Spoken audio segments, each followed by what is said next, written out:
बाज देश का राजकुमार गोवर्धन शिकार के लिए आकाश में घूम रहा था। अचानक उसकी नजर एक दिव्य सुंदरी पर पड़ी। उसके सौंदर्य से धरती, आकाश, पशु पक्षी सभी अवाक रह गए थे और अपना काम भूलकर सिर्फ उसको देख रहे थे। ये दिव्य सुंदरता की मालकिन नागलोक की राजकुमारी अनंता थी, जो सुंदर बन के प्राकृतिक झरने में स्नान करने आई थी। गोवर्धन दिव्य शक्तियों का मालिक था। तुरंत इंसानी रूप में आ गया और छिपकर अनंता को स्नान करते हुए देखने लगा। वह उसके सौंदर्य से इतना प्रभावित हो गया कि उसने निश्चय किया कि वह इस कन्या से विवाह करेगा।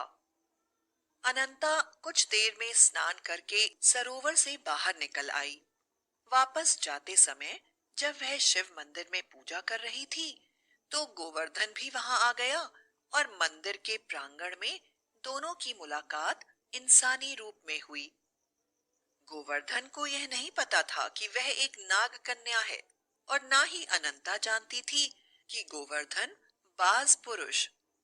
दोनों एक दूसरे से बहुत ही प्रभावित हो गए थे और दोनों को ही एक दूसरे से प्रेम हो गया था।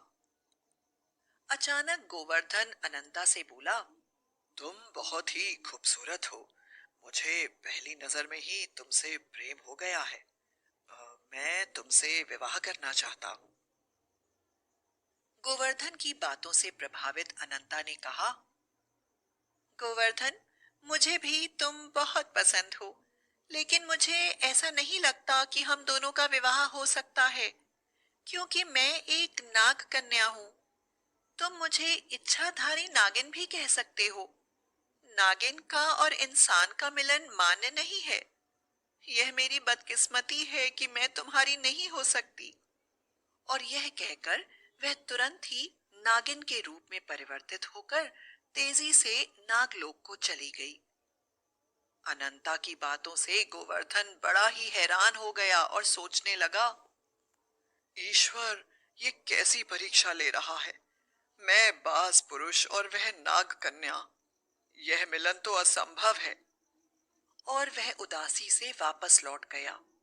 जब वह बाजलोक पहुंचा तो वह बड़ा ही बेचैन था और उसका मन अनंता के आसपास ही घूम रहा था। दूसरी तरफ अनंता का भी यही हाल था। उसे भी एक पल आराम नहीं मिल रहा था और वह तुरंत गोवर्धन से मिलना चाहती थी। आखिरकार अपने हृदय से हार कर दोनों ही उस सरोवर के पास पहुंच गए, जहां पहली बार गोवर्धन ने अनंता को देखा था। दोनों एक साथ ही उस जगह पहुंचे और एक दूसरे को देखकर हैरान रह गए।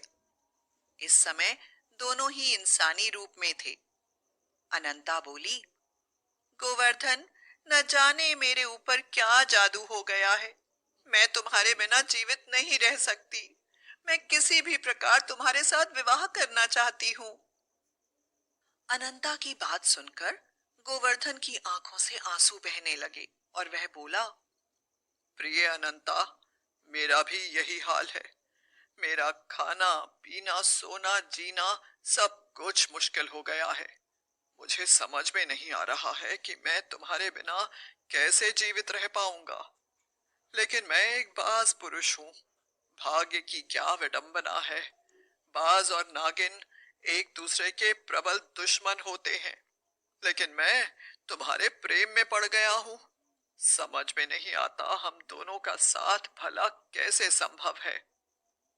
दोनों बातें कर रहे थे कि सरोवर के झरने में उन्हें रंग बिरंगी रोशनी दिखाई देने लगी और परीलोक से तरह तरह की परियां नीचे उतरने लगी और सरोवर में स्नान करने लगी। परियों को देखकर अनंता और गोवर्धन अपने असली रूप में आ गए, ताकि वह उन्हें पहचान न पाए। गोवर्धन बाज बन गया और अनंता नागिन। नागिन के रूप में अनंता गोवर्धन के गले लगी हुई थी, इसलिए देखने में ऐसा लग रहा था जैसे नागिन ने बाज को